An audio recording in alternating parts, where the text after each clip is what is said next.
The Hudson to order Tuesday, May 7th.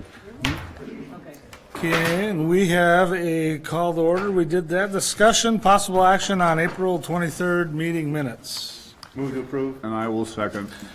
Any discussion? Seeing none, all in favor? Aye. All opposed? Motion carries. New business, discussion, possible action on the final development plans for a building expansion at 2801 Enlow Street, Cobra Molds LLC. Mr. Mike. Yes, the Plan Commission reviewed the concept development plans a month or so ago, and now they're back for their final development plan review and approval. There's no substantial changes.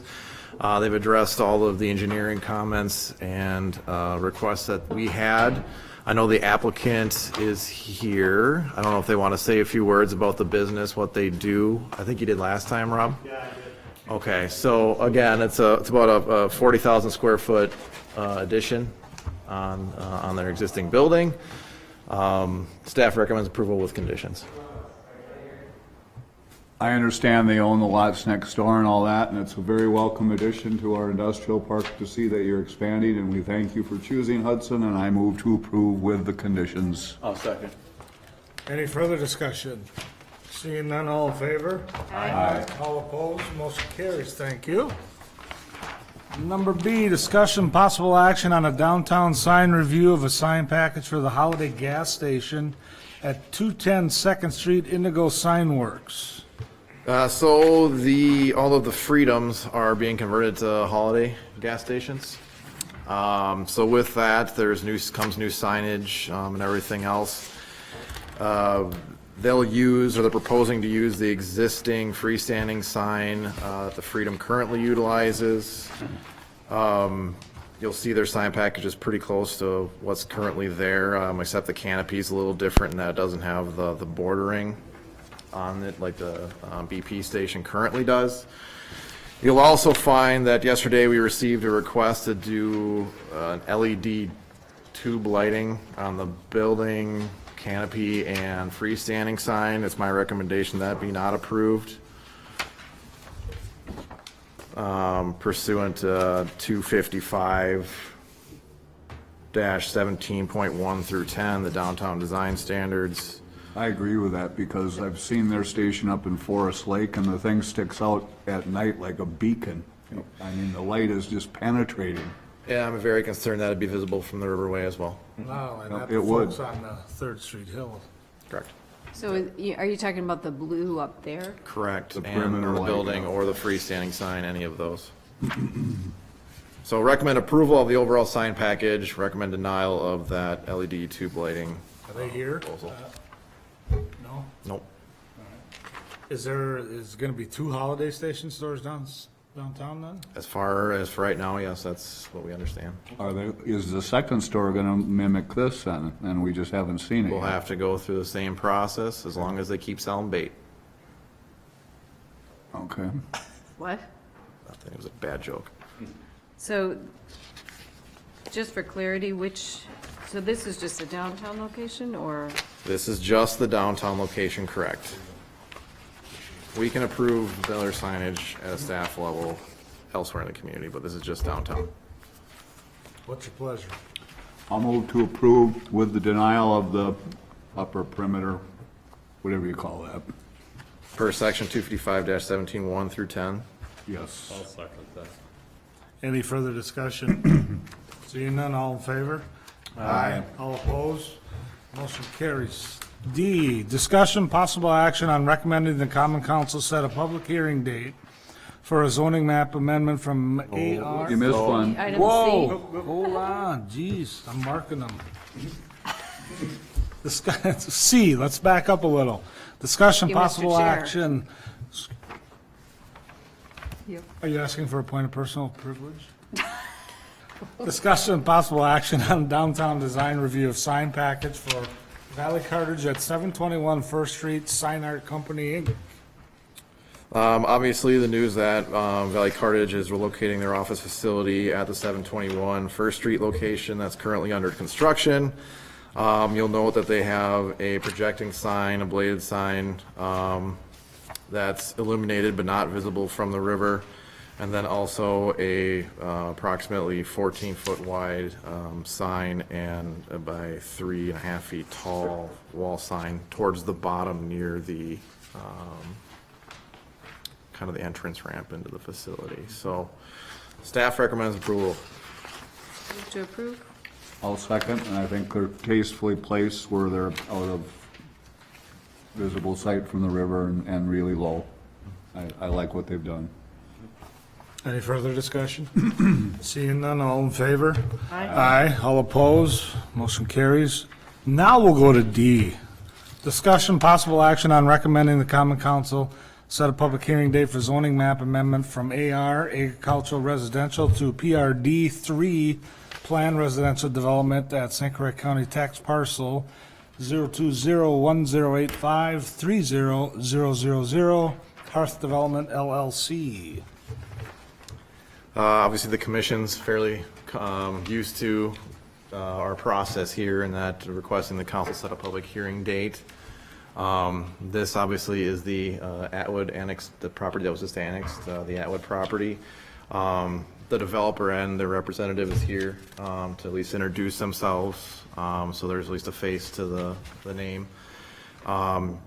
You'll see it's a pretty extensive application process that includes single-family homes, senior living, as well as apartment complex, and then the B2 zoning along Carmichael Road as proposed. So recommend the council set a public hearing date for June 17th. So just strictly talking on D, looking for a motion. May I ask a question prior to that? And maybe I'm out of line here, but I just have to know. This all falls within the parameters and the capacities of our wastewater treatment plant, the density issues and all the other things that were initially assigned by our master plan earlier, and school system, obviously, if they're looking at a bunch of apartments and stuff, there's Correct. a bunch of things here. Yep. And last but not least, does this force the redevelopment of Carmichael Road quicker than later due to potential? I would say. Well, I mean, I just want to know. I'm just asking the question. Parts of it, yeah. I'll start with the last point. In that Carmichael Road, there would be a significant expansion of both the intersection of Vine and Carmichael, as well as some turn lanes, and expansion along on Vine, Okay. as well as expansion on the west side of Carmichael.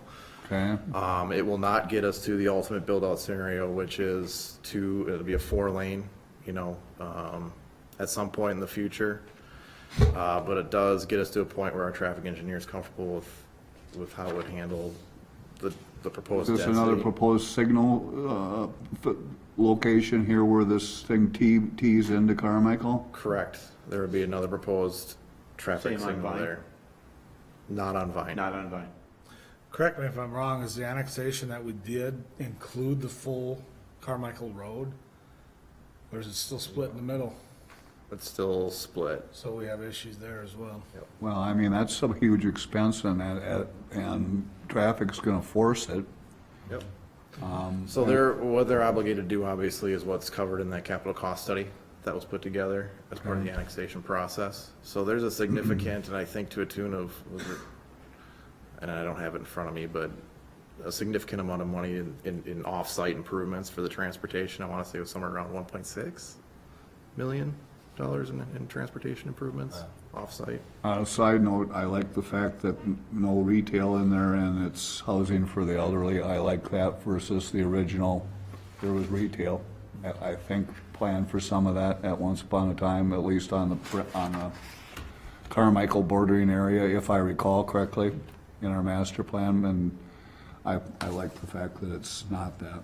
It's saying commercial lot. Excuse me? It says commercial lot on the plans. Yeah, Below is all commercial. This is set in the back, or on the, right? so there's commercial along Carmichael proposed, Oh, multifamily, multifamily, I thought he said that. transitioning back to the single family But that's commercial all on the front. along Carmichael, correct? And so that is the frontage road that was also being talked about, that lateral that goes north and south next to Carmichael? because there was talk of putting a frontage road in there to divert traffic off of Carmichael to get rid of some of the trouble back on, that was again part of the old master plan. I mean, or is, let me rephrase that, is this design adequate, and that'll be reviewed at a later date and looked at and all that stuff? We've done a lot of preliminary reviews off this Okay. already, yep. So, that backage road is what I'd call it, more of a backage road. Does alleviate, yes. Okay. And then obviously it's planned to continue south so that, you know. That's the one that would go dead in the back of the golf course, of the Yep. clubhouse and all that? Yep, Extend someday through there that at would some connect point? to, is it Yeah. Annabelle Way? Yep. Mary Claire, did you have? So I will make a motion before I make my motion, though. But, so, I couldn't find in the write-up where the senior housing is, and is this the initial look of the building?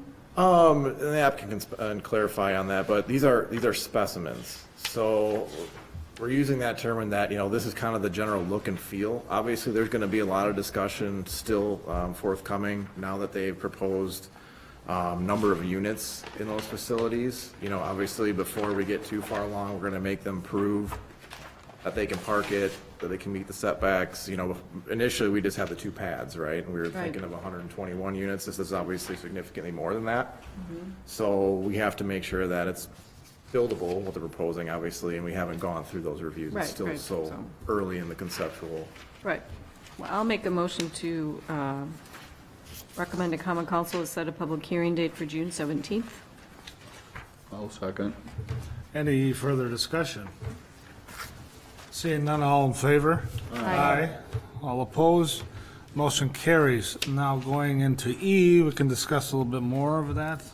Discussion, possible action on recommending the Common Council set a public hearing date for zoning map amendment from AR agricultural residential to PRD3 plan residential development and B2 general business at St. Croix County tax parcel 020-1085-20-000 Hearth Development LLC. So I perhaps I should have clarified, there's 2 existing parcels there's on the site right now. There's the parcel where the old homestead was, and then the rest of the property. So this is the same thing. Obviously, this is the larger of the 2 parcels. That includes the proposed commercial space along Carmichael. Can we hear from the applicant, maybe just explaining? I mean, I couldn't find anything in writing where the senior housing was, Absolutely. other than I just senior housing living piece. Yeah, if you, either way, both of you, or one at a time, obviously, but state your name and your address for the record, please. Sure. Greg Johnson with Hearth Development, 3300 Rice Street, St. Paul, Minnesota. We're a local group here based out of the Twin Cities, born and raised in Stillwater, so grew up coming over to Hudson quite a bit, so I know your community quite well. In regards to your question on the multifamily housing, so what we're proposing is 2 multifamily housing pads, and I would say the property on the south would be what we would consider to be a 55 and older senior housing, multifamily housing that I think is needed in the community. I think keeping our people in the community when they want to maybe have not quite so much yard work and whatnot is important, and this would afford them that ability, so. I just was asking because I didn't see it in the write-up, but then I saw the design for Hudson Senior Living. I just got confused if it was 2 separate projects or not. Sure, does so I that answer your appreciate question? that. Yeah, Thank you. absolutely. Any other questions? So is the senior living in the old homestead area? You said on the south. Well, of the two pads, it would be the southern pad as drawn on your site plan there. So kind of in the center of the property. Yeah. Right now, that's just farm field. Oh, kind of the orange spot? Yep. Yeah, exactly. The southern of the 2? Yep. I know. Sorry, we couldn't read. I gotta get a better scanner. Saying. I'm sure the questions will come down the road later, but your price points, we also have to be cognizant of the affordable housing in Hudson. Okay.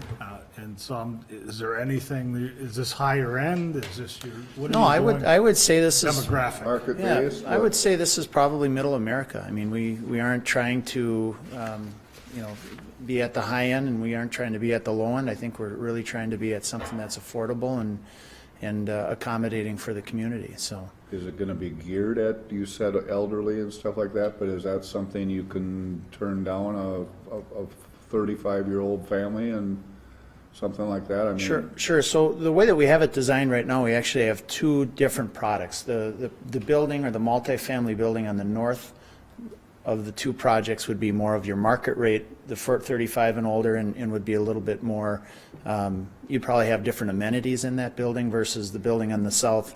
And when I say elderly, I'm talking 55 and older. I'm talking people who are looking to probably sell and just travel in the winter and not have to take care of a house and whatnot. So that would be your 55 and older.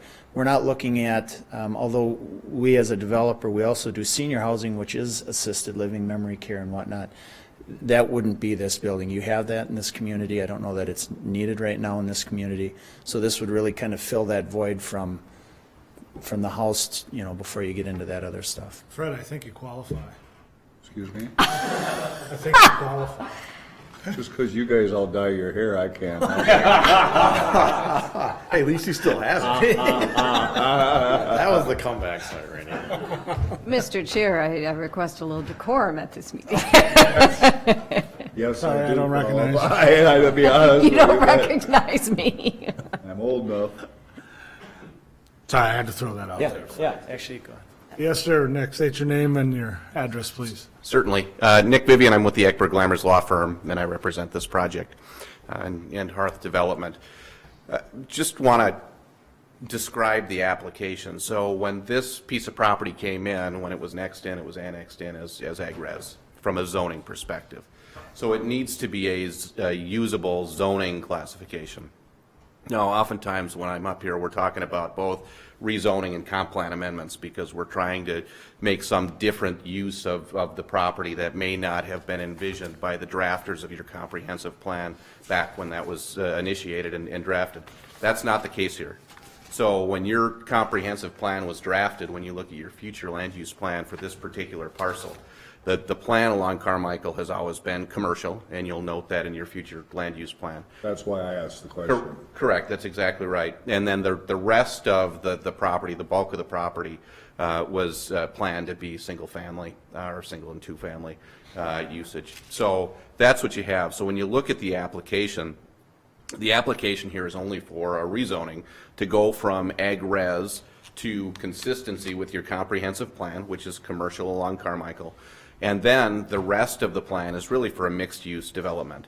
And so when you see PRD3, the reason that we're asking for PRD3 is that there are single-family homes, there are the apartment buildings or the multifamily pads, and then with those multifamily pads, then we get the opportunity to do some neighborhood commercial as well, which your code allows, which would be that first floor commercial, which is kind of, you know, light retail, office, serving those residents of that particular community. So we really see this as a nice opportunity to bring consistency with your comp plan, exactly what was envisioned when that comp plan was drafted, and to develop a mixed-use kind of area that can really service both the single-family homes, the multifamily, and then you've got a commercial corridor that's consistent with the rest of what Carmichael will likely be in the future. So that's really what the application is before you. And you know, as we get into the uses in the future, Greg's certainly happy to talk about price points and talk about everything else that goes along with it.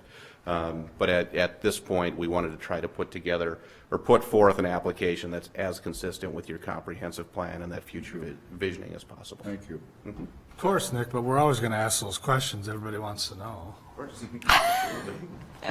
Well, we have to, in all honesty, and then number two, if there's a deviance right from the beginning, we want to know it. And that was again the intent of my question, and not to spear you or anything like that. It's just, hey, are we going down the path that we had planned? It's also for the people who are watching. I mean, not that a lot are, but people following it. Yes. Need to know It's that- already on Facebook. There's already comments out there. Oh, yeah. Well, and of course, the questions always come up. What's the impact on Carmichael?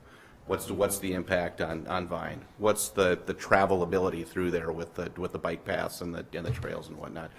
It's frankly, for my money as a lawyer in this community, it is one of the most important pieces of property to develop in the city of Hudson, and really one of the last large pieces of property on a very prominent corner, and so we've got to make sure that it gets done right.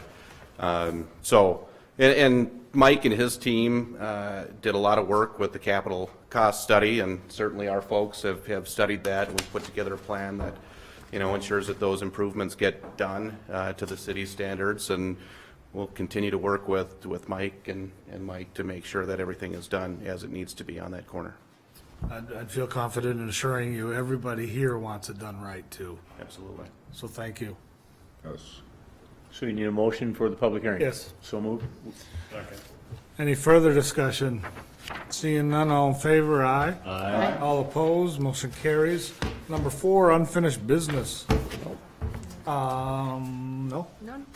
Communications and items for agenda. I will tell you, last night, Fred was approved to the comprehensive plan along with Mary Claire last night, so you two will be on that planning committee, so thanks for serving that out.